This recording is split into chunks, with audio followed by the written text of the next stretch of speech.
गोविन्दं भज मूढमते सम्प्राप्ति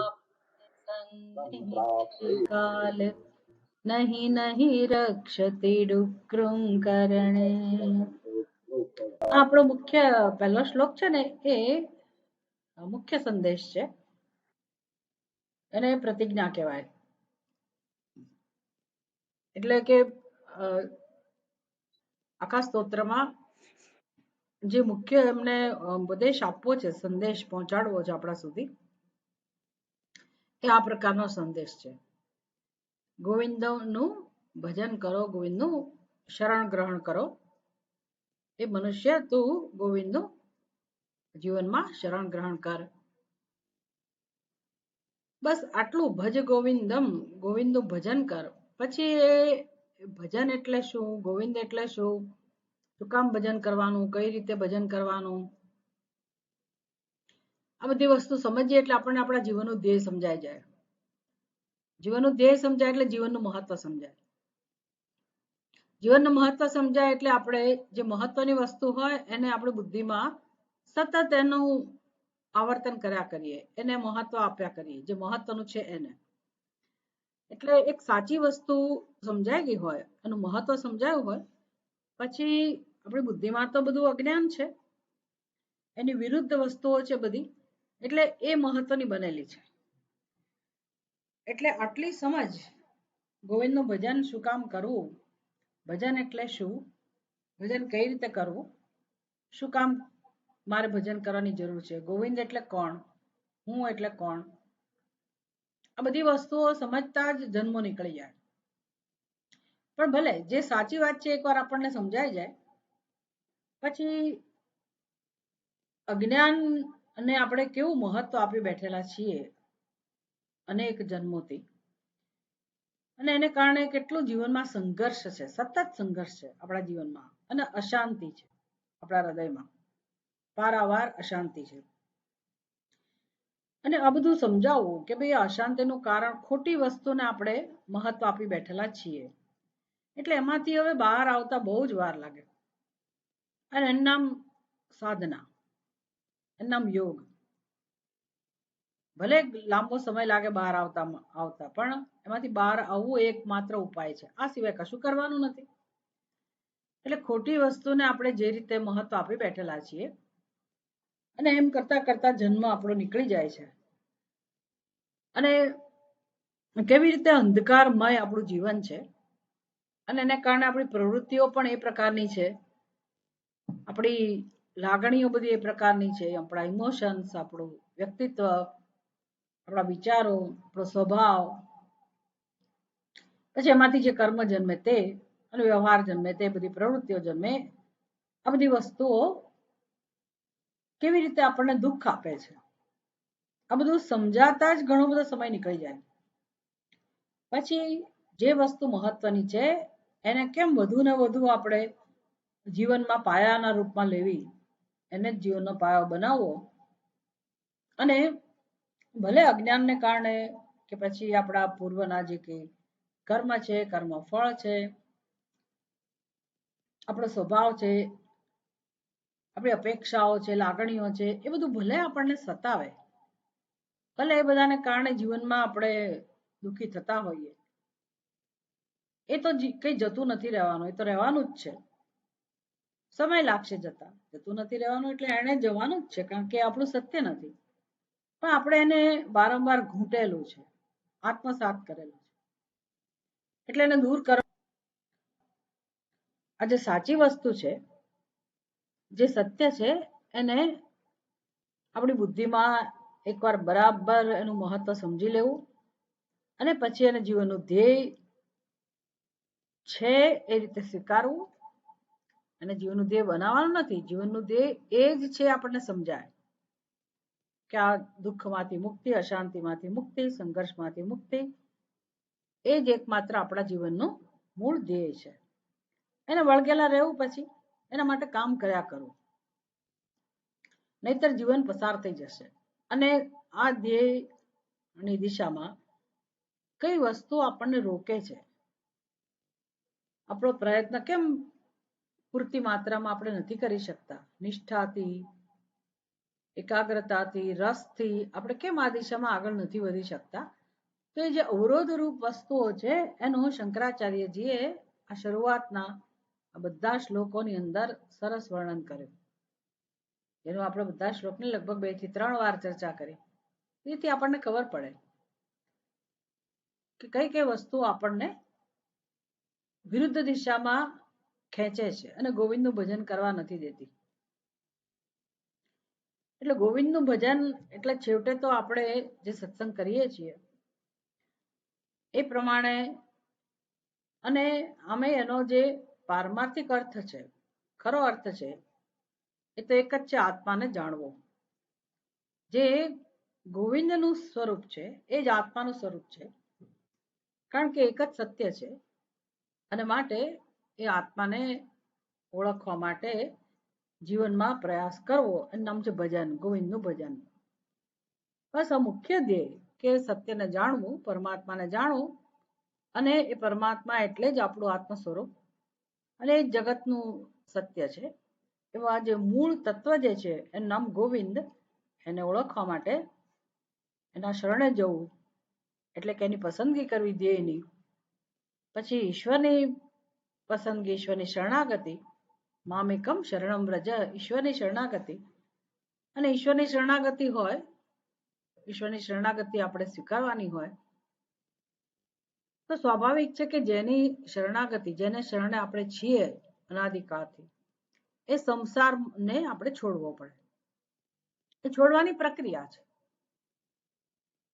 અને શું કામ છોડવાનો, અને છેવટે એનું તથ્ય શું છે સંસારનું, એ બધું સમજતા જઈએ તો જ સંસાર છૂટે, નહીતર ના છૂટે. એટલે કોઈ સાચી વસ્તુ હોય, આપણને સુખ આપનારી હોય, આપણા ભલા માટે હોય, અને ખરેખર હોય એ વસ્તુ, અને છોડવાની હોય તો એ શક્ય નથી. એટલે એના સ્વરૂપને સમજવું, સંસારના સ્વરૂપને, કે કેવી રીતે સંસાર વાસ્તવમાં નથી અને આપણને વળગેલો છે અને આપણને સતાવે છે અને આપણને એ પ્રિય લાગે છે. તો એનું જે મિથ્યાપણું છે, એમાં જે કોઈ પ્રકારની શાશ્વતતા, નિત્યતા નથી, શાંતિ નથી, સુખ નથી, એવા સંસારથી કેમ ધીરે ધીરે ઉપર ઉઠવું, વિમુખ થવું, એના પ્રત્યે વૈરાગ્ય કેળવવો, આ કામ રહેવું આપણા જીવનમાં. જો નહીં તો નહીં નહીં રક્ષતી ડુક્કૃમ કરણે, એટલે સંસારિક પ્રવૃત્તિઓમાં એને મહત્વ આપીને વળગેલા રહીશું. પ્રવૃત્તિ તો કરવી જ પડશે, પણ એને જો આપણે પરમ સત્ય માનીશું અને એમાં વધારે વધારે એક પછી એક ધ્યેય અને આપણે જીવનમાં પસંદ કરીશું, અને પરમાત્માને પસંદ નહીં કરીએ, જ્ઞાનને, ભક્તિને, કર્મયોગને પસંદ નહીં કરીએ, તો ક્યાં જીવન પૂરું થઈ જશે. અને આ મૃત્યુથી આપણને એ બધી પ્રવૃત્તિઓ નહીં બચાવે. મૃત્યુથી નહીં બચાવે એટલે કે આપણને મૃત્યુનો ભય બતાવે છે એવું નથી. નહીં નહીં રક્ષતી ડુક્કૃમ કરણે એટલે શું? તો કે આપણને જે મોક્ષ જોઈએ છે, શાંતિ જોઈએ છે, એનો જે ઉપાય છે એ કરવા માટે મનુષ્યનો જન્મ મળ્યો છે. અને બીજી બધી પ્રવૃત્તિઓ આપણે ચાલુ રાખીશું તો આ તક જતી રહેશે, અને એનાથી કઈ આપણી એ બધી પ્રવૃત્તિઓ આપણને જીવનમાં ક્યારેય ઉર્ધ્વ ગતિ નહીં અપાવે. એટલે ફરી મનુષ્યનો જ જન્મ મળે, પહેલેથી જ આપણી બુદ્ધિમાં સ્પષ્ટતા હોય, વૈરાગ્ય હોય, ભક્તિ હોય, તો આપણી રક્ષા થાય. એટલે કે આપણને સુખ મળે. રક્ષા એટલે શું? આપણને જીવનમાં સુખ મળે. નહીં નહીં રક્ષતી ડુક્કૃમ કરણે એટલે આ બધી પ્રવૃત્તિઓ આપણને સુખ નહીં અનુભવવા દે, અને દુઃખ આવશે જ પાછું, એટલે ચેતવે છે. તો કોણ આપણને રોકે છે? કઈ કઈ વસ્તુઓ રોકે છે? એટલે ધનાગમ તૃષ્ણા, ધનની તૃષ્ણા કેવી રીતે આપણને ધ્યેયથી વિમુખ રાખે છે, અને એમાંથી કેમ મુક્ત થવો એનો ઉપાય પણ બતાવ્યો. પછી કામના, ઓપોઝિટ, સ્ત્રીને પુરુષ માટે, પુરુષને સ્ત્રી માટે, એ જે શારીરિક આકર્ષણ, વિજાતીય આકર્ષણ, એ કેવી રીતે આપણને વિમુખ રાખે છે અથવા આપણા ધ્યેય તરફ આગળ વધવા નથી દેતી એ વસ્તુઓ. અને ભ્રમજાળની જેમ આપણને વારંવાર ફસાવે છે, પછાડે છે. એટલે એ કામની વાત કરી શંકરાચાર્ય કે જે આકર્ષણ જન્મે છે વિજાતીય માટે, તો એ આકર્ષણનું કારણ એક જ છે, પૂર્વના સંસ્કારો. માં કોઈ સત્ય નથી. અને એ વસ્તુ આપણને આવેગો, આપણી અંદર જ જે આવેગો છે આપણને દોરી જાય છે રસ્તે. એમાંથી કેમ મુક્ત થવું, એનો ઉકેલ પણ સરસ બતાવ્યો કે એ શું વસ્તુ છે જે આપણને આકર્ષે છે, એ ખરેખર શેનું બનેલું છે, અને એ વાસ્તવિકતા છે એને પણ આપણે જીવનમાં યાદ રાખવી જોઈએ. એટલે નહીતર પછી ગૃહસ્થ આશ્રમ, વ્યક્તિ ગૃહસ્થ આશ્રમમાં પ્રવેશે અને પછી જે મૂળ જે એમનું આકર્ષણ છે, કામનાઓ છે, એ કામનામાંથી ઉપર ના ઉઠે, તો આખી જિંદગી કામના સંચાલન કરે અને પછી મૃત્યુ થાય ત્યારે આપણે એ કામનાના સંસ્કારો લઈને જ આગળ જવાના. એટલે એ ગૃહસ્થ આશ્રમમાંથી પણ આપણે ઉપર ઉઠ્યા નહીં. દરેક જન્મમાં પછી એ જ કામના આપણું સંચાલન કરે. અને જીવન કેવી રીતે ભાગી રહ્યું છે, ક્ષણભંગુર જીવનમાં સર્વત્ર શોક છે જ. અને આવી પરિસ્થિતિ છે ત્યારે આપણે એ શોકમાંથી મુક્ત થવા માટે જીવનનો ઉપયોગ કરી લેવાનો છે. એટલે અત્યારે નહીં કરીએ તો ક્યારે કરીશું, એ રીતે આપણને જગાડ્યા. પછી કહે છે કે જુઓ, તમને જેમાં આટલી બધી પ્રીતિ છે, જેમાં તમારી નિષ્ઠા છે, જેમાં જે તમારા જીવનનો આશ્રય છે, એ પરિવાર, એના સભ્યો, કોઈ પણ પતિ પત્ની, મિત્ર હોય, કલત્ર હોય, પુત્ર પિતા હોય, જે પણ સંબંધો, એમાં જે નિષ્ઠા છે, એટલે કે એને જ આપણે આધાર સમજ, જીવનમાં આધાર તો એ જ છે સમજવાનો. આ પરિવારમાંથી, સ્નેહીજનોમાંથી જ જીવનનું બળ મળે છે, એની ના નથી. આપણને કોઈનો તિરસ્કાર કરવાનું શીખવતા જ નથી. પણ જે અભિનિવેશ થઈ ગયો હોય, થયેલો છે, જે કે એના વગર હું જીવી જ ના શકું, કે મારા વગર એ જીવી ના શકે, તો એ બધી જે આસક્તિ છે પારાવાર, એનાથી ચેતવ્યા આપણને કે જુઓ તમે, હું ને મારું, કે હા આ લોકો મારા જ છે, હું તો એમનો જ છું,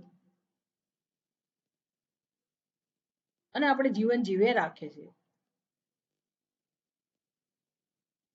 તો સત્ય ઘણીવાર જુદું હોય છે. આપણે માનીએ છીએ કે મારા પ્રિય લોકો છે, સ્વજનો છે. ઘણીવાર આપણને એવો અનુભવ થાય, આપણે દૂર રહેતા હોઈએ પરિવારથી, અને પછી ક્યારેક ઘરે જવાનો પ્રસંગ આવ્યો હોય, મળવાની કોઈ એક તક મળતી હોય અને આપણે જતા હોઈએ, તો આપણને બહુ અંદરથી એમ થાય કે ક્યારે જઈએ ને ક્યારે મળીએ ને કેવો આનંદ થશે, ને કેવું એમ કે મારા વગર એ લોકોને વિયોગ સહેવાતો હતો અને કેવો આનંદ થશે. ત્યાં જઈએ ત્યારે કોઈને આપણને પડીએ ના હોય, બધા પોતપોતામાં વ્યસ્ત હોય, એટલે આપણો ભ્રમ ભાંગી જાય. આપણને એમ કે બધા આપણા માટે કેવી રાહ જોતા હશે ને કેવું થશે. હા, એક બે જણા, પણ ઘણીવાર એવું નથી હોતું. બધા પોતપોતાનામાં વ્યસ્ત હોય છે.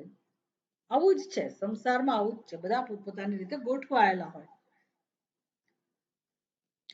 અને આપણે જગ્યા છોડીને ગયા હોય તો જગ્યા ભરાઈ જાય પાછી. એટલે આપણી પછી આપણા વગર કંઈક ખાલી ખાલી લાગે એવું ના હોય. આપણી કલ્પના હોય કે આપણા વગર કોઈને નહીં ગમતું હોય, આપણે જઈશું એટલે બધાને મજા આવશે. મજા આવે ખરી, પણ દરેક વખતે એવું નથી હોતું. એટલે જે સાથે રહીએ છીએ એમાંય જે આ પ્રકારની જો અભિનિવેશ હોય અને આસક્તિ હોય પારાવાર, તો શંકરાચાર્યજી જીવનની આ વાસ્તવિકતાનું દર્શન કરાવે છે કે જુઓ, કોઈ પણ સંબંધોમાં આટલી બધી આસક્તિ છે તો એનું કારણો ઘણીવાર આ સંપત્તિ પણ હોય છે. એટલે તું જ્યાં સુધી ઉપયોગી થઈશ ત્યાં સુધી તને પરિવારના સભ્યો આદર આપશે, પ્રેમ આપશે, તારું મહત્વ જાળવશે, માન આપશે. પછી જેવું ઘટપણ આવશે, વૃદ્ધાવસ્થા આવશે, યા પશ્ચાત જીવતી જર્જર દેહે કરડા થઈશું, એટલે આખી વસ્તુ બદલાઈ જાય. ત્યારે મારા બાળકો મોટા થાય, સ્વતંત્રતા બતાવતા થઈ જાય, પોતાની રીતે વ્યવહાર કરતા થઈ જાય, અને જ્યારે નિર્ણયો લેતા થઈ જાય અને પોતાનું જીવન વસાવે શરૂ કરે, પછી આ માતા પિતા એનો રોલ જીવનમાં ઓછો થઈ જાય, પછી એક સાઈડમાં થઈ જાય, બધા એનું મહત્વ ઓછું થઈ જાય. એમ કરતા કરતા જેમ બધું આપણે ગરડા થઈએ પછી આપણો કોઈ ભાવ ના પૂછે. વાર્તામ કોપી ન પૃચ્છતી કે ત્યારે બહુ દુઃખ થાય, કરે એને મારું કોઈ નહીં, મારું કોઈ નહીં.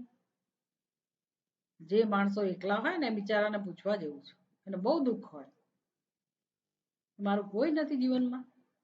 આટલો બધો પ્રેમ કર્યો, આટલા મોટા કર્યા બાળકોને, આમ કર્યું તેમ કર્યું, અને હવે અમને કોઈ પૂછતું નથી.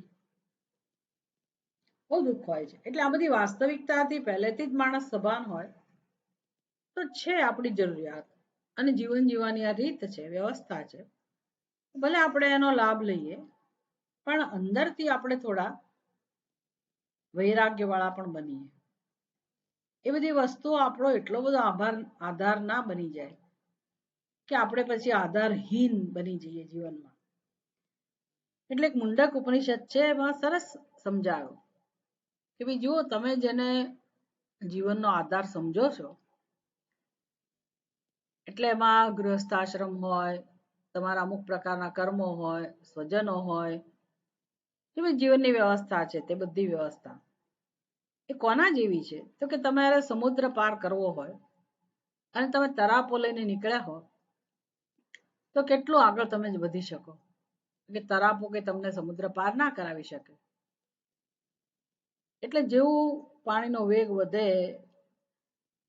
કે પવન શરૂ થાય એટલે તરાપો હાલક ડોલક થાય અને ઊંધોય પડે અને ડૂબાડે. એમ આ બધા 18 જેટલા પરિબળો કયા કે જેનો આધાર લઈને મનુષ્ય પોતાનું જીવન જીવવા નીકળેલો છે. એને એમ કે આ બધા મારો આધાર છે અને હું જીવન જીવી જઈશ. તો કહે છે કે આ ગમે ત્યારે ડૂબાડનારા છે. એમાં આપણે બીજા માટે એવા જ હોઈએ, બીજા આપણા માટે એવા હોય. એમાં સંબંધો ગમે તેટલા સારા હોય, બધા સમજુ હોય, સદભાવ રાખનારા હોય, પ્રેમાળ હોય, બધું હોય, તો પણ જીવનની વાસ્તવિકતા એવી છે કે સર્વે સંયોગા વિયોગાંતા. આપણને નથી મળતું કોઈ ત્યાં સુધી બહુ દુઃખ થાય કે મારા જીવનમાં કોઈ ના મળ્યું, કોઈ નથી, કોઈ નથી, કોઈ નથી. પણ મળ્યું હોય તોય શું? તોય વિયોગ તો નક્કી જ છે, આજે નહીં તો કાલે. બધી વાસ્તવિકતા છે. એટલે કેવી રીતે આ સત્યને સાથે રાખીને આપણે થોડું અંતર રાખીને એના પર એટલા બધા આધારિત નહીં થઈ જઈને ઈશ્વરને આધાર બનાવીને, ઈશ્વરને પાયો બનાવીને, ઈશ્વરની નજીક રહીને આપણે આપણું જીવન જીવતા શીખીએ. કે ભજ ગોવિંદમ. પતિ પત્નીના સંબંધોમાં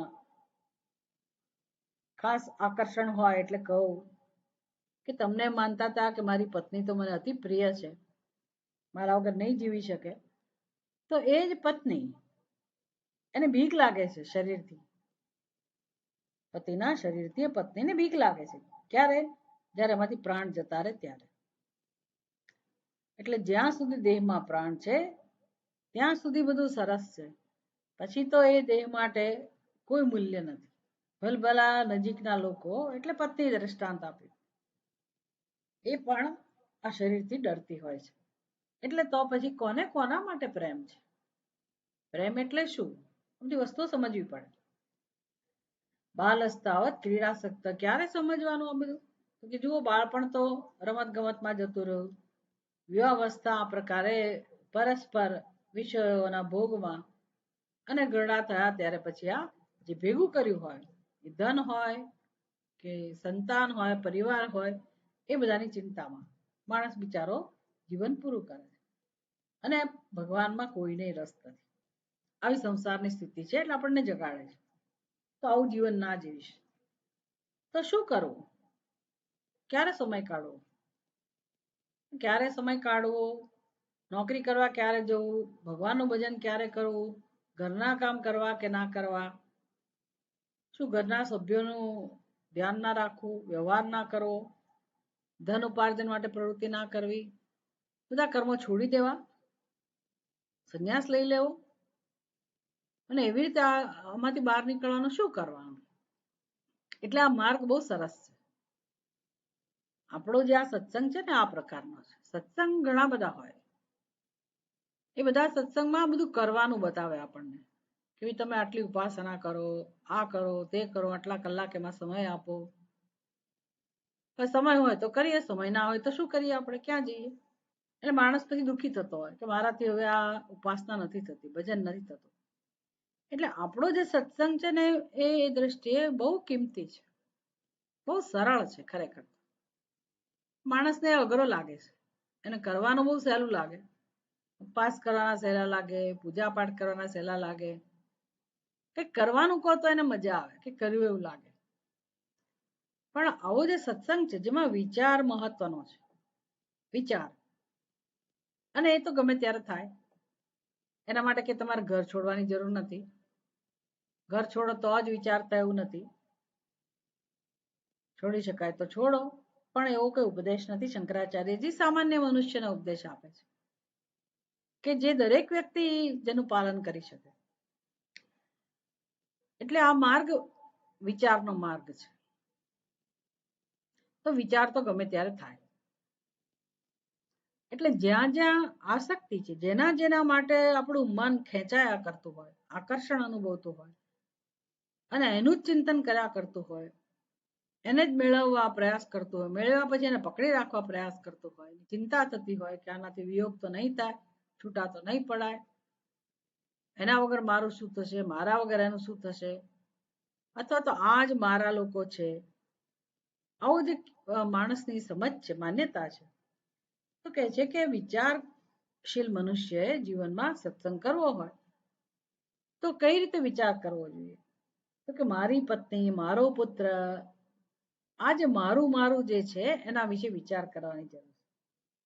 એટલે જુઓ 8મા શ્લોકમાં હું બોલાવું એ પ્રમાણે બોલજો. કાતે કાંતા કસ્તે પુત્ર સંસારો મતીવ વિચિત્ર.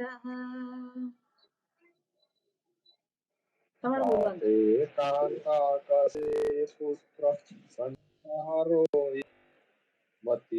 વિચિત્ર તસ્ય ત્વં કુત આયાતઃ.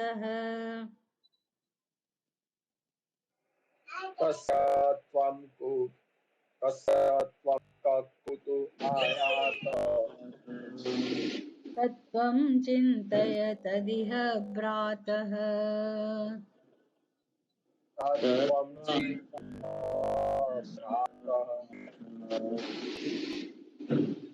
જો આનું ગુજરાતી શું થાય ખબર છે? ભ્રાતઃ. ભ્રાત એટલે ભાઈ. શંકરાચાર્યજી આપણને કહે છે મારા ભાઈ ભ્રાતઃ તત્વં ચિંતય, તું તત્વનું ચિંતન કરતા શીખ. કોનું તત્વ? તો કે બસ તું જેની સાથે જીવે છે એ બધાનું, અને તારું પોતાનું પણ. તો કોની સાથે જીવે છે? તો કે પત્ની, પુત્ર, મારા સગાવાલા અથવા જગત, અને હું પોતે, હું અને મારું. એટલે કહે છે કે એ જે જેને જેને તું મારું કહે છે, ધારો કે તારી પત્ની હોય, પુત્ર હોય, પતિ હોય, જે પણ સગા સંબંધીઓ, એના વિશે જ ચિંતન કર. એના વિશે પ્રશ્ન પૂછતું કે ભાઈ કોણ છે? કા તે કાંતા. તે કાંતા, કાંતા એટલે પત્ની. કાંતા એટલે કાંતા નામની કોઈ છોકરી નથી, કોઈ બહેનની વાત નથી કે આ કાંતા કોણ છે, એ વાત નથી. કાંતા એટલે પત્ની. કા તે કાંતા. છોકરીને ઉપદેશ આપતા હોય તો શું શબ્દ હોય? વિચાર કરો જો.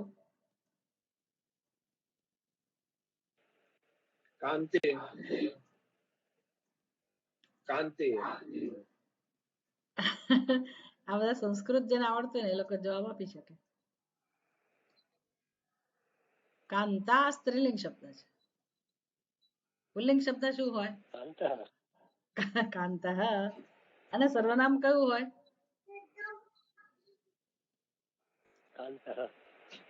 ના, કાંત એટલે પતિ. હા, પહેલો અક્ષર કયો છે? સર્વનામ કયું છે જ્યાંથી શરૂ થયો શ્લોક?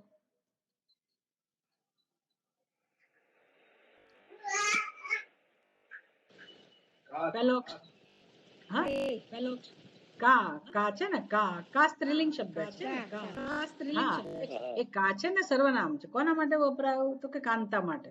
કાંતા સ્ત્રીલિંગ શબ્દ છે એટલે કા કાંતા આ પત્ની કોણ છે. પણ હવે તમે પુલ્લિંગ કારણ કે આ તો સ્ત્રીને ધારો કે ઉપદેશ આપતા હોય બધાએ સમજવાનું છે ને તો એને કોના વિશે વિચાર કરવાનો હોય. કાંતા એટલે પત્ની તો પછી પતિનો સંસ્કૃત શબ્દ શું થાય કાંત. અને એના માટે સર્વનામ કહું કહ પછી કા ના ચાલે. કહ કાંત આપણે હોમવર્ક કરવાનું. કા કાંતા પત્ની કોણ છે તે એટલે તારી તારી પત્ની કોણ છે. શંકરાચાર્યજી આપણને પૂછે છે એ ભાઈ તું વિચાર કર આ તારી પત્ની એટલે કોણ. અને બેન એ બેન તું વિચાર કર આ તારો પતિ એટલે કોણ. કહતે કાંત પત્ની કોણ પતિ કોણ. કહતે પુત્ર આ પુત્ર કોણ છે ખરેખર. આપણી સમજમાં એવું જ છે મારી પત્ની મારો પતિ મારો પુત્ર બસ આનાથી વધારે કઈ જ નથી. મારું બાળક બસ મારો પુત્ર. પછી એની વિશેષતાઓ બધી આપણને એક ગર્વનો અનુભવ કરાવો. મારો પુત્ર આવો મારી પુત્રી આવી એમાંથી આપણને પોષણ મળે અને આપણને એક જીવન લાગે છે. આપણે ઉપરનું જીવન જીવીએ છીએ ઉપર છલ્લો ઊંડાણમાં જતા નથી. ખરેખર જીવનમાં દુઃખ એટલા માટે જ છે વિચાર નથી કરતા એટલે એવું નથી કે જેને મોક્ષ જોઈએ એને જ વિચાર કરવાનો છે. જીવન વિચાર વગરનું જીવી જ કેવી રીતે શકાય.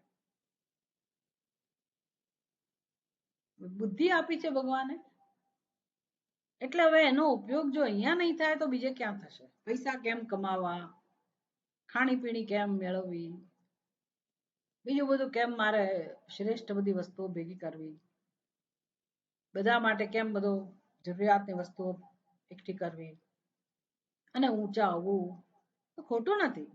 બુદ્ધિનો ઉપયોગ ત્યાંય કરવાનો છે પણ હજી ઘણા ક્ષેત્રમાં બુદ્ધિનો ઉપયોગ કરવાનો છે જ્યાં આપણું ભલું છે. જે ક્ષેત્રમાં બુદ્ધિનો ઉપયોગ કરવાથી આપણે બ્રહ્મમાંથી અંધકારમાંથી દુઃખમાંથી શોકમાંથી ઉપર આવી શકીએ.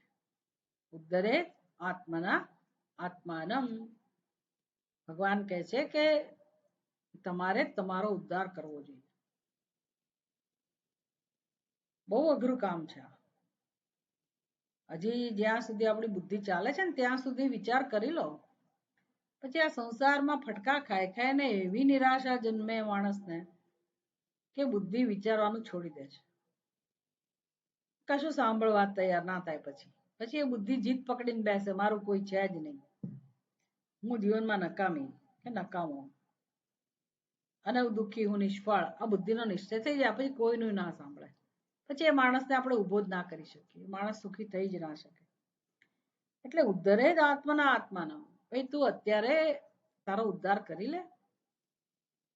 બુદ્ધિનો ઉપયોગ કરી ચિંતન કરી અને તારો પોતાનો તું ઉદ્ધાર કરતા શીખ. કઈ રીત છે ઉદ્ધાર કરવાની તો કે વિચાર કરવાનો કે કોણ છે આ મારી પત્ની જેને કહું છે કોણ. એનું આ નામ આ છે એના મમ્મી પપ્પાનું આ નામ છે આ ગામની છે આ ભણેલી છે એનું ગોત્ર આ છે એ 4 પેઢીના નામ ખબર છે ક્યાંથી આવે છે શું બધો બાયોડેટા હોય એવી વિચાર કરવાનું નથી કહેતા. એ ખરેખર કોણ છે ખરેખર કોણ છે ત્યારે આપણી આંખો ખુલશે કે ભાઈ આપણે જેને કહીએ છીએ કે અમારી પત્ની છે તો એ જેને પત્ની કહીએ છીએ એક શરીર છે. તો શરીર તો કોનું સર્જન છે કોણે બનાવ્યું. એના માતા પિતાએ જન્મ આપ્યો પણ એના માતા પિતાને કોણે જન્મ આપ્યો આમ તમે મૂળ સુધી જઈ શકો. અને આ સત્યનું ચિંતન છે ને એટલે બધા જવાબો તો મળે જ. આપણે બીક લાગે આવું બધું વિચારશું તો પછી મારું જીવન તો બધું છિન્ન ભિન્ન થઈ જશે અસ્તવ્યસ્ત થઈ જશે પ્રેમ નહીં રહે જીવનમાં. ઉપરથી આવું ચિંતન કરવાથી પ્રેમ વધે કારણ કે માણસ ક્યાંયનો નથી એને ખબર નથી ને આ બધી તત્વની. એટલે ઉપર છલ્લો જે વ્યવહાર થાય છે ઉપર છલ્લો જે લાગણીઓ બધી વેડફાઈ જાય છે એમાં વ્યક્તિ મૂળ તત્વ એ જેને પત્ની કહેવાતું હોય, જેને પુત્ર કહીએ છીએ, એનું જે મૂળ જે છે તો પરમાત્મા છે. ત્યાં સુધી આપણી બુદ્ધિ જતી નથી. ખાલી શરીરનો રંગ, શરીરનો આકાર, વ્યક્તિનો સ્વભાવ, એની લાગણીઓ, એના વિચારો, એની ટેવ, બસ આ બધાથી જ આપણે ઓળખીએ. અને એનું જયારે આપણને અમુક ગમે એવું હોય ત્યારે આપણા મનમાં પ્રેમ ઉભરાય, અને જ્યારે એનો સ્વભાવનું બીજું પાસું આપણી સમક્ષ આવે ત્યારે આપણને દુઃખ થાય અથવા નફરત જન્મે. બસ આ જ દુનિયાના કારણ છે. આ સિવાય કોઈ કારણ નથી જીવનમાં. પેલા આઈ લવ યુ ચાલતું હોય, પછી આઈ લવ યુ. એટલે તું તારે રસ્તે હું મારા રસ્તે, તારે જે કરવું એ કર. સાથે રહેતા હોય તો એ લોકોનું જીવન આવું હોય, એ કરે, હું એનામાં ના આવું, મારામાં ના આવું. વાર નથી લાગતી આવું દ્રશ્ય ઉભા થતા. એનું કારણ આ એક જ છે, ભેગા થવું, છૂટા પડવું, દુનિયામાં જે અક્રમ ચાલે છે એનું કારણ આ જ છે. ઉપર છેલ્લી ઓળખ છે આપણી. એટલે મનુષ્ય ભગવાનને જ ઓળખવાનો છે છેવટે. તો ભગવાન તો કહે છે કે હું બધે છું, તમે ગમે તેને પસંદ કરો અને મને ઓળખી કાઢો. તો આ રીત છે ભગવાન પાસે જવાની. ભલે તમને પત્ની, પતિ કે પુત્ર બધા માટે ભલે પ્રેમ હોય, કઈ ખોટું નથી, પણ તમે એના મૂળ તત્વ સુધી પહોંચો. તમારો પ્રેમ નો અધિકારી, પ્રેમનું પાત્ર પરમાત્મા જ છે છેવટે. એના મૂળ સુધી જાઓ. આ પ્રકારનું ચિંતન. કાતે કાંતા કસ્તે પુત્ર. તો એ જેને તમે મારું મારું કહો છો છેવટે તો ઈશ્વરનું સર્જન છે. અને તો અમારે જીવનમાં એ બધી વસ્તુઓ પ્રત્યે કેવો ભાવ કેળવવો, તો કે ભગવાને આપેલી ભેટ છે. એટલે બધા સંબંધો, માતા પિતા, ભાઈ બહેન, મિત્ર, એ જળ વિષયો હોય અને આપણા સંપર્કમાં જેને આપણે મારું કહેતા હોઈએ કે મારું ઘર, મારી ગાડી, મારા ઉપયોગી સાધનો, આ બધામાં પછી આપણે ઈશ્વરનો પ્રસાદ જોઈ શકીએ. એ બધા ખરેખર ઈશ્વરનો પ્રસાદ છે, સમજી શકીએ. ભાવના કરવાની ના રહે, કારણ કે બધું ઈશ્વરનું છે. મને કેમ મળ્યું, તો એ આપણી પાસે વસ્તુ આવે, આપણે એનો ઉપયોગ કરીએ, એના માટે ઈશ્વરની યોજના હોય છે. ઈશ્વરની ઈચ્છાથી, ઈશ્વરના અનુગ્રહથી જ આ બધું આપણને પ્રાપ્ત થતું હોય છે. આ દ્રષ્ટિ જો આવશે જીવનમાં તો આપણી જરૂરિયાત તો પૂરી થશે, પણ ભોગ બુદ્ધિ અને માલિકીની ભાવના જે અજ્ઞાનમાંથી જન્મેલા છે, જે દુઃખ આપે છે, એ નહીં રહે. ઘર હોય તો પણ ઈશ્વરનો પ્રસાદ છે. એટલે એક તો એની સાથે એટલો લગાવ ના હોય, આસક્તિ ના હોય, અને માટે એ જ્યારે છોડીને જવાનું જ છે તો એ વખતે આપણને દુઃખ પણ ના હોય. એટલે બીકને કારણે આપણે આ બધું નથી શીખતા કે એ બધી વસ્તુઓ જતી રહેવાની છે, કે આપણા હાથમાં નહીં રહે, એટલા માટે હું વૈરાગ્ય કેળવું એવું નથી. એ મારું છે જ નહીં. મારું છે એટલું નહીં, પણ જેને હું કહું છું, જે શરીરને આપણે હું કહીએ છીએ, શરીર પણ આપણું નથી ને, એ સમજવું. શરીર પણ ભગવાનની ભેટ છે, ભગવાને આપ્યું છે ક્યાંક જવા માટે, સુખી થવા માટે, આગળ વધવા માટે, ઈચ્છાઓની પૂર્તિ માટે. અને મૂળભૂત ઈચ્છાની પૂર્તિ, પરમ સુખની અનુભૂતિ કહો, પરમ પ્રેમની અનુભૂતિ કહો, એ ઈચ્છાની પૂર્તિ માટે. એટલે ભલે લૌકિક પ્રેમ ના મળે, વ્યવહારમાંથી કદાચ કોઈનો પ્રેમ ના મળે, પણ આ શરીરમાં એવી વ્યવસ્થા છે કે પ્રેમ તો મળે જ. પુરુષાર્થ કરવો પડે, આપણા આગ્રહો છોડવા પડે કે અહીંથી જ પ્રેમ મળે, આ રીતે જ મળે, આવું થાય એને જ હું પ્રેમ કહું, એ બધા આગ્રહો છોડવા પડે.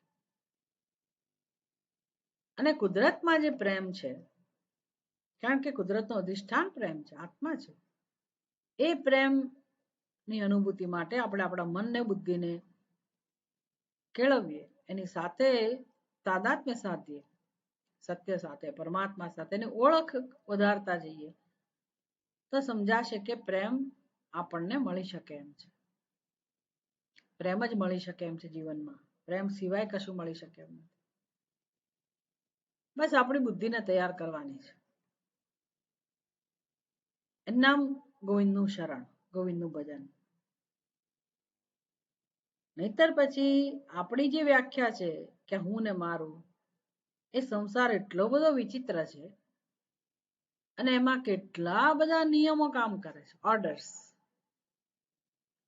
એટલા શરીરના સ્તરનો એક ઓર્ડર હોય, નિયમ હોય, કાયદો હોય. પછી સાયકોલોજી, એ દ્રષ્ટિબિંદુથી કેટલાક સિદ્ધાંતો કામ કરતા હોય, ભૌતિક દ્રષ્ટિબિંદુથી કેટલા સિદ્ધાંતો કામ કરતા હોય, રાસાયણિક સ્તરે કેટલા સિદ્ધાંતો કામ કરતા હોય, કર્મના સિદ્ધાંત પ્રમાણે, લેણદેણ પ્રમાણે કેટલા બધા સિદ્ધાંતો હોય. બધું કામ કરે છે, બધું ઈશ્વર છે. એટલે એમાં કશું આપણને સમજાય નહીં એવું બધું બન્યા કરે છે. એટલે જે પ્રિય હોય ક્યારેક અપ્રિય બની જાય, જે અપ્રિય હોય ક્યારેક પ્રિય બની જાય. લોકો પછી કે ને સગા એટલા વાલા નથી રહ્યા અને વાલા એટલા સગા નથી. જાત જાતના બધા તારણો કાઢે. શંકરાચાર્યજી કહે છે કે આવું જ છે બધું જગતમાં, અતીવ વિચિત્ર. સંસારો સંસારઃ અયમ અતીવ વિચિત્ર. આ જે સંસાર છે અતિ વિચિત્ર છે. એટલે બધું કેમ, ક્યારે, શું બને, કઈ રીતે બને, એની પાછળ કયા કારણો, આનો કોઈ જવાબ મળી શકે એમ નથી. એટલે આપણે દુઃખી થવાનો વારો આવે પછી. એટલે એને જો સત્યતા આપ્યા કરીશું, એ સત્ય નથી એવું નહીં, એ છે, એનું પણ એક સ્થાન છે જીવનમાં. પણ એ બધા કાયદા જે રીતે જીવનમાં કામ કરે છે એ આપણને જો એ ન જાણતા હોઈએ તો આપણે અટવાયા કરીએ. કસ્ય ત્વમ કુત આયાતઃ, કે તું કોનો છે, નક્કી કર તું કોનો છે. બધા પહેલાના વિદ્વાનો છે ને સરસ દ્રષ્ટાંત આપતા હતા કે માની લો કે તમે કોર્ટમાં ઉભેલા છો અને તમારા પર કેસ કર્યો અને બધા અધિકાર જમાવે છે. પત્ની કહે છે કે આ વ્યક્તિ છે ને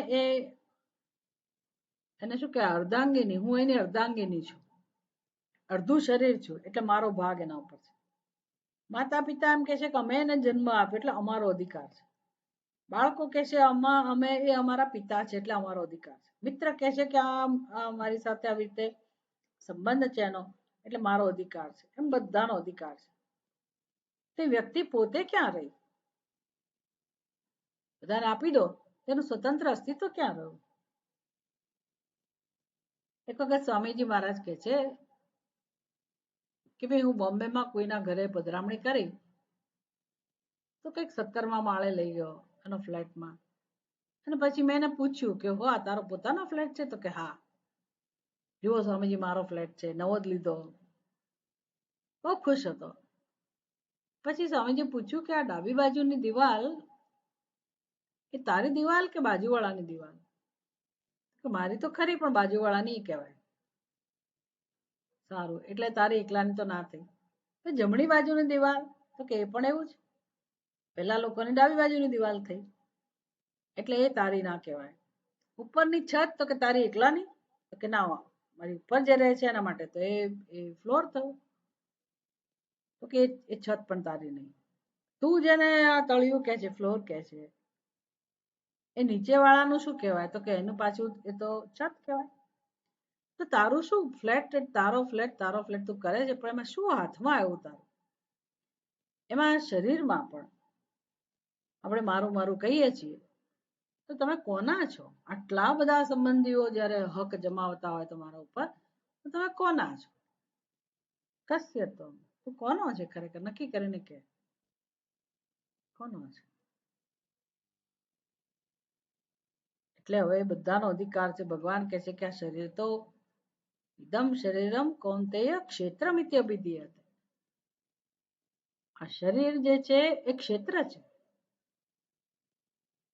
અને એ પણ મારી અભિવ્યક્તિ છે. વાત તો સાચી છે. આપણે શું બનાવ્યું શરીરમાં? આપણા માતા પિતાએ આપણું શરીર નથી બનાવ્યું. કુદરતનો નિયમ છે ને શરીર બને છે. આપણે કશું સર્જતા નથી અંદર. કસ્ય તો આ બધું તત્વનું ચિંતન છે. આ બધું જાણીએ તો મજા આવે કે ભાઈ આપણે હું કરીએ છીએ પણ એ આપણો હું તો ખાલી એક નક્કી કરેલો હું છે. બાકી બધું તો એનો જે આધાર છે એ તો ઈશ્વર છે, પરમાત્મા છે. તો શું કામ પરમાત્માને જીવનમાં નહીં લાવવાનો? શું કામ એને આપણા જીવનનો આધાર નહીં બનાવવાનો? શું કામ આપણી કલ્પના જે છે એને જ આધારે જીવન જીવવાનું? પણ બધા એમ જ જીવે છે ને, તેથી શું? એમ ગાડરીયો પ્રવાહ, બધા ખાડામાં પડે એટલે આપણે પડવાનું, બધા એવું વિચારે એટલે આપણે એવું જ વિચારવાનું. એ બુદ્ધિ તો આપણી છે ને. એટલે સત્સંગ હંમેશા બુદ્ધિપૂર્વક ન હોવો જોઈએ કે જેમાં સત્યની ઓળખ થાય. રસ્યતમ કુત આયાતઃ, આ કોઈ પ્રશ્નો અઘરા નથી. આ માર્ગદર્શન જોઈએ, શાસ્ત્રનું માર્ગદર્શન જોઈએ, ભગવદ્ ગીતા છે એવો ઉપદેશ જોઈએ આપણને, આવા શંકરાચાર્યજીના આવા સ્તોત્ર હોય એનો ઉપદેશ જોઈએ, એનું માર્ગદર્શન જોઈએ, એ બધું જોઈએ. તો એના આધારે ચિંતન થઈ શકે. રસ્યત્વમ કહ કુત આયાતઃ.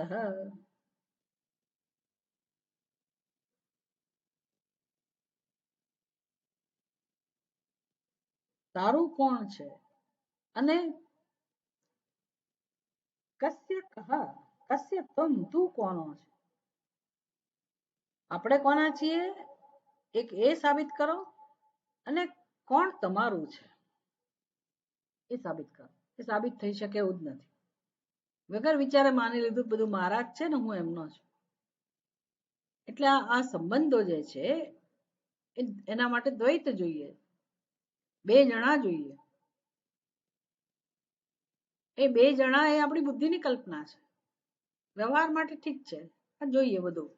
અને આપણને વિશ્વાસ પણ જોઈએ, આત્મીયતા પણ જોઈએ. વિશ્વાસ ના હોય કે આ લોકો મારા છે તો આપણે જીવન ના જીવી શકીએ. વાત સાચી છે, પણ એના પણ પેટાળમાં જે સત્ય છે એ પણ જાણવું તો જોઈએ જ ને, કે ખરેખર કોઈ કોઈનું નથી. એવું નથી કે બધા સ્વાર્થી છે એટલે કોઈ કોઈનું નથી. સત્ય જ એવું છે કે કોઈ કોઈનું થઈ શકે એવું જ નથી.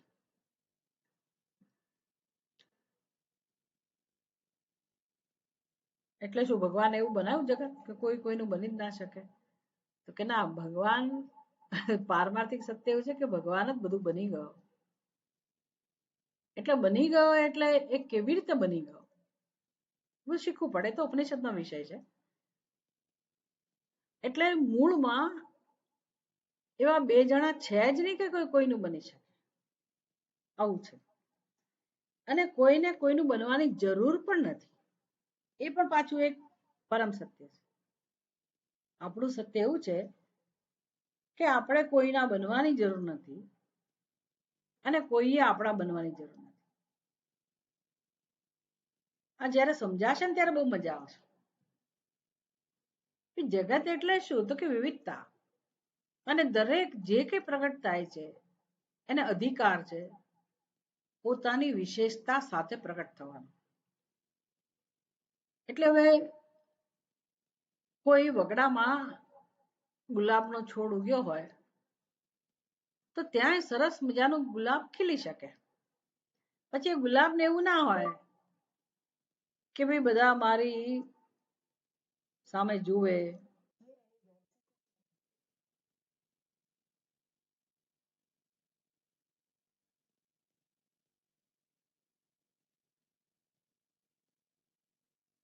એ ગુલાબને એવી અપેક્ષા ના હોય કે બધા મને ઓળખે, મારી વાહ વાહ કરે. અને એને કોઈની સરખામણી પણ ના હોય ગુલાબને કે ભાઈ બીજા બધા તો કાંટાવાળા ઝાડ છે અને હું કેવું સુશોભિત છું, સુગંધી છું, મારો કેવો મહિમા છે. એને અપેક્ષા ના હોય કે કોઈ મારી સામે જુએ. પોતાની મસ્તીમાં એ ખીલેલું છે. બસ એનો જેટલો સમય છે એટલો સમય જ છે, પછી એ ખરી પડે, મુરઝાઈ જાય. આમ દરેક સર્જન આવું છે, સ્વતંત્ર સર્જન છે. મનુષ્યનું સર્જન આવું જ છે. આપણે એમ કહીએ કે મારું બાળક એટલે પછી એમાંથી વધતી જાય અપેક્ષા કે એને આવું જ વ્યવહાર કરવો જોઈએ, એને આમ જ આ બનવાનું હોય ને આ જ રીતે આગળ વધવું જોઈએ. આપણે એને નિયંત્રિત કરીએ. પણ ભગવાનનું સર્જન છે, ભગવાનનું બાળક છે, દરેક સ્વતંત્ર છે, દરેક વ્યક્તિ. એટલે એના વિચારો સ્વતંત્ર હોય, સ્વભાવ સ્વતંત્ર હોય, એની ઈચ્છાઓ સ્વતંત્ર હોય. આપણે કેવી રીતે અપેક્ષા રાખી શકીએ કે એને આમ જ કરવું જોઈએ? અને આપણે પોતે પોતાનું ગૌરવ પણ જાળવીએ, પોતાનું મહત્વ પણ સમજીએ. મારી અંદર પણ એવી યુનિકનેસ છે, વિશેષતા છે, તો એનો પણ હું આદર કરું કે ભગવાને મારી અંદર પણ જે કંઈ મૂક્યું છે આવું છે, એનો સ્વીકાર કરું. હું શું કામ મારો તિરસ્કાર કરું? આ બધું આપણને શીખવા મળે જો આવું વિચાર કરીએ તો. કસ્તમ કહ ઉત આયાતઃ, ક્યાંથી આવો તું ક્યાંથી આવો, એ બધા ક્યાંથી આવે છે ને ક્યાં જાય છે? કુતસ્મ જાતા, એક ઉપનિષદની અંદર આવો પ્રશ્ન છે. મહાપ્રજા કુત જાયંતે, આ બધી પ્રજા, આ બધા જીવો ક્યાંથી જન્મે છે? એટલે આપણો સમાવેશ થઈ ગયો ને. આપણે ક્યાંથી જન્મ્યા, શું કામ જન્મ્યા, કેટલી વાર જન્મ્યા, ક્યાં જઈએ છીએ, ક્યાં જવાના? ભલે લોકો ગાયા કરે એકલો જવાનો, એકલા જવાના, એકલા કોઈ, બધા એકલા જ છે, પણ જતું નથી કોઈ ક્યાંય. ક્યાંય જવાનું નથી ખરેખર. જવાની જે એક કલ્પના છે કે બધા જાય છે, કોઈ ક્યાંય જતું નથી, બધા એક જ જગ્યાએ છે. બુદ્ધિથી બધા દોડ દોડ કરે છે. એટલે ને જવું છે તો ક્યાં? પોતાના સ્વરૂપમાં જવું છે. તો સ્વરૂપ તો છે જ આત્મ સ્વરૂપમાં, ક્યાં જવાનું હોય? જાણતા નથી બસ. એટલે પછી જવાનો, યાત્રી બની ગયા બધા. અને જીવ યાત્રા, એટલે જીવ એટલે જ યાત્રા. પછી એની પોતાની યાત્રા કહો એટલે જીવ યાત્રા એવું કહીએ આપણે. કસ્ત્વમ કહ કુત આયાતઃ તત્વમ ચિંતય તદિહ ભ્રાત તત્વ. આ બધું તત્વ કહેવાય. આ તત્વનું ચિંતન તું ઇહ એટલે અત્યારે, આ મનુષ્યનો જન્મ છે ત્યારે તું આ પ્રકારે તત્વનું ચિંતન કરતા શીખ. તત્વમ ચિંતય તદ ઇહ ભ્રાત, એટલે હે મનુષ્ય તું જીવનમાં સત્યનું ચિંતન કરતા પણ શીખ.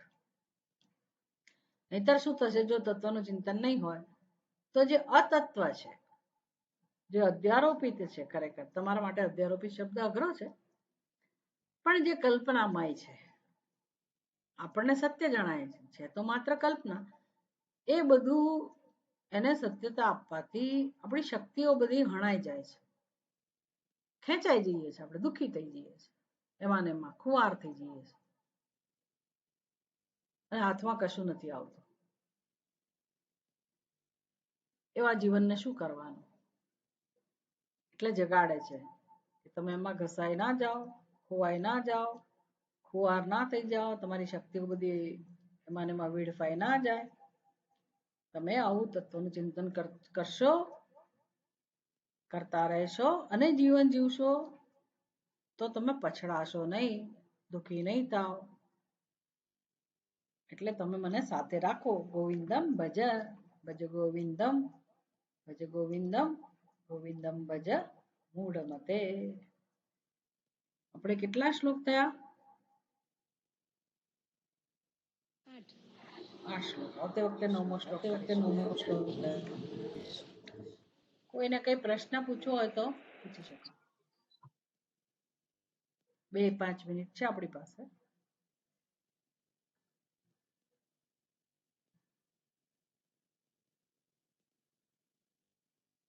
નહીતર પછી તમે લોકો વારા ફરતી એક શ્લોક ગાઓ તો થોડું પાકું થાય. રવિન તું ગાજો 9મો શ્લોક.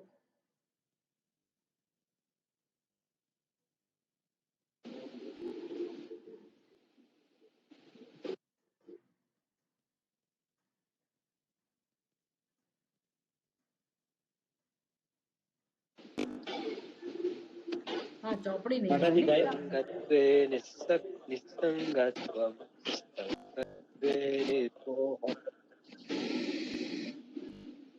સત્સંગત્વે નિસ્સંગત્વમ, નિસ્સંગત્વે નિર્મોહત્વમ, નિર્મોહત્વે નિર્મોહત્વમ, નિર્મોહત્વે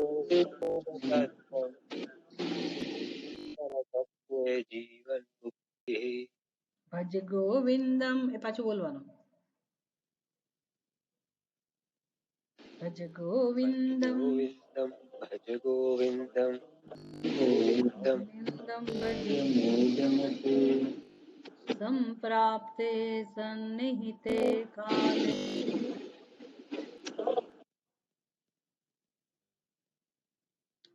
नहि नहि रक्षति डुक्रुं करणे। सत्यम तू गाइश 10मो। वयसि गते काम विकार शुष्के निरेक कांसार क्षीणे वित्ते परिवार नाटे तत्वे कः संसार भज गोविन्दं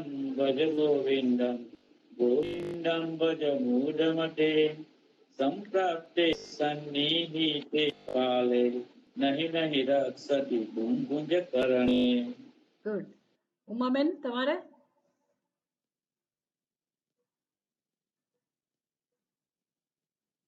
દિલીપભાઈ ઉમાબેન ગાવું છે?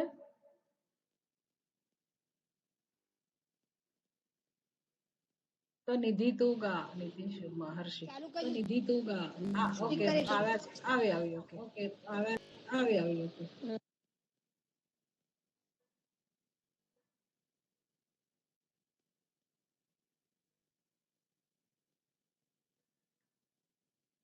શું થયું પાછું? ઉમાબેન બોલતા હતા ને?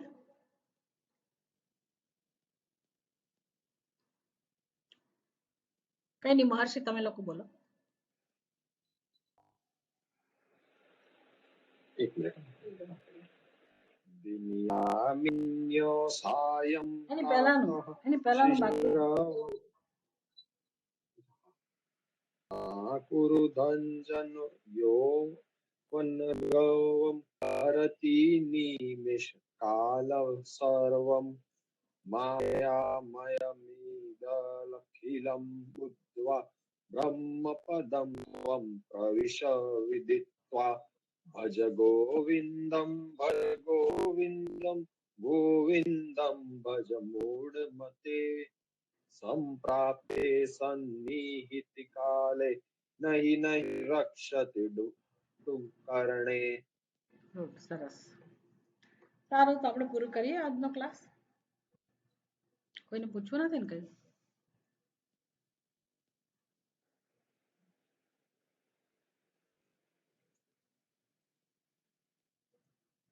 ઓમ પૂર્ણમદ. હા હા બોલો.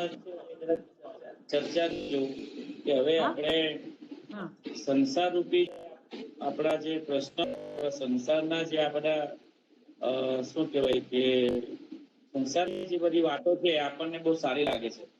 તો એના લીધે આપણે ભગવાન જો આપણે પ્રીતિ વધારીએ તો એવું તો શું થાય કે જેનાથી અથવા તો આપણી અંદર ચેન્જીસ આવે અથવા તો એનો સ્વાદ આપણને શા માટે વધારે મધુર લાગે અથવા તો એવો તો શું સ્વાદ આવે એના વિશે એના રસ આપણે મધુર રસ વિશે ચર્ચા કરીએ તો એમાં પ્રીતિ વધારે લાગે એવું લાગે છે મને.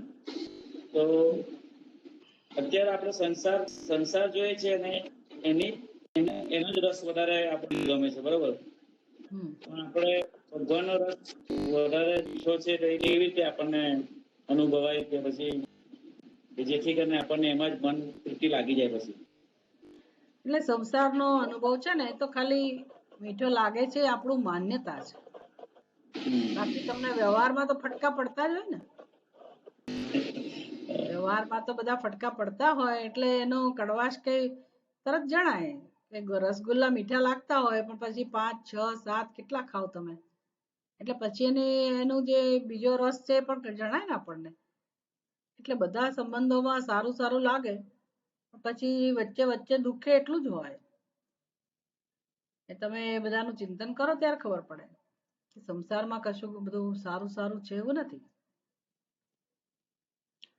અને એટલા માટે તો આપણને પૂજા અને બધું નિયમો આપેલા છે કે ભાઈ કર્તવ્ય ગમે કે ના ગમે તમે રોજ તમારા ઈષ્ટદેવ છે એના માટે સવારે થોડોક સમય કાઢો.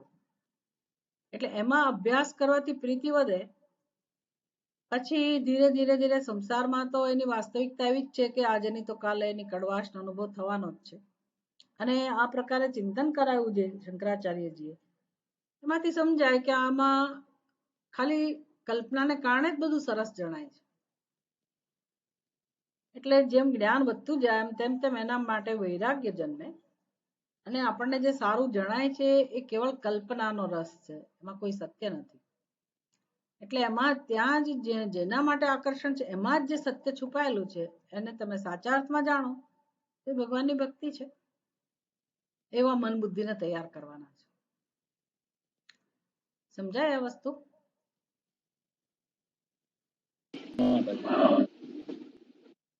એટલે એનો અભ્યાસ વધતો જાય, કેમ આ પ્રકારનો સત્સંગ છે એનો અભ્યાસ વધતો જાય, ચિંતન વધે એમ આપણને સમજાય.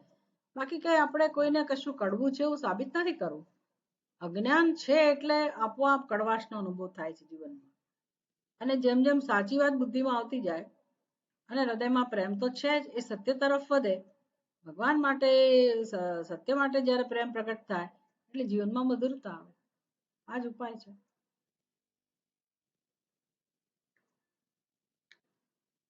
બરાબર છે?